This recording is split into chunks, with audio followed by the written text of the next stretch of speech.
Gilbert Bécaud est un très grand chanteur. Si sa mort en 2001 a bouleversé énormément de Français, elle a bouleversé également sa famille car depuis lors, il y a énormément de disputes concernant son héritage. Vous le savez, en France, on ne peut pas déshériter totalement ses enfants.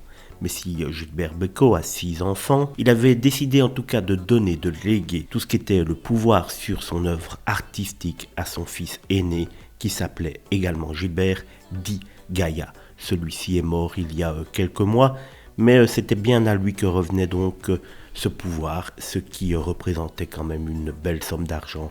Évidemment, la famille, comme bien souvent dans le cas d'héritage, a volé en éclats. Je vous rappelle que Gilbert Bécaud donc est décédé à l'âge de 74 ans. Le chanteur s'est battu durant de très nombreux mois contre un cancer du poumon. Ses enfants, donc Gilbert surnommé Gaïa, Philippe et Anne, fruit de sa relation avec sa première femme Monique Nicolas, Jennifer ensuite, issue de son union avec Janet Woolacott, qui a eu une histoire un petit peu particulière avec Claude François, qui a essayé de reconnaître officiellement cette fille. Puis il y a eu Emily, née de sa relation avec sa dernière épouse, Kitty, et enfin Noy, un garçon que le chanteur a adopté au Laos. Ces 6 personnes se sont carrément déchirées et ne se parlent plus depuis de très nombreuses années. Gaïa, lui, s'était tenu un discours un petit peu de façade lors d'un entretien accordé à BFM TV. C'est terrible ça, c'est affreux, surtout de trahir l'esprit de cette personne qui n'est plus là.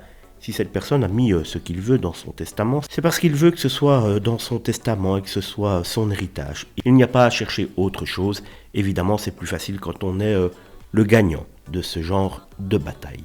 Le 28 décembre dernier, Gaïa est décédée à l'âge de 69 ans. Après la mort du fils aîné de Gilbert Bécaud, c'est Émilie Bécaud qui est devenue l'unique détentrice du droit moral de son papa. Et ce samedi 29 avril, au cours d'un entretien accordé au Figaro, elle a confié son désir de voir toutes ces bagarres, cette tension au sein de sa famille disparaître. Avoir la paix dans la famille, je n'attends que ça, a-t-elle affirmé. La guerre a assez duré, je suis pour le dialogue. Nous ne sommes pas obligés de passer nos vacances ensemble, ça c'est clair, mais il faut parfois savoir se serrer les coudes. Ce serait génial que les filles et petites filles de Bécaud soient réunies à l'Olympia en septembre prochain, a-t-elle ajouté. Le message est passé. On verra si la partie, on va dire, perdante du clan Bécaud va accepter de faire un pas vers Émilie.